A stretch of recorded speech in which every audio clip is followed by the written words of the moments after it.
Chocolate é tóxico e pode causar vômito, convulsões e até morte.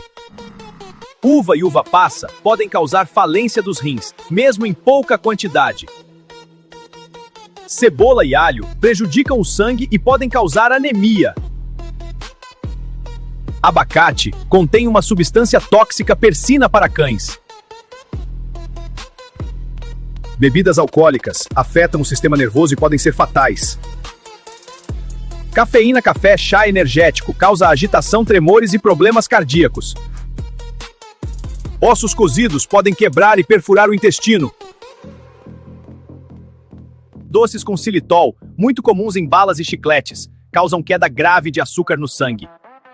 Massas cruas ou fermento fermentam no estômago e causam dor e inchaço. Comida temperada ou muito salgada sobrecarrega rins e estômago.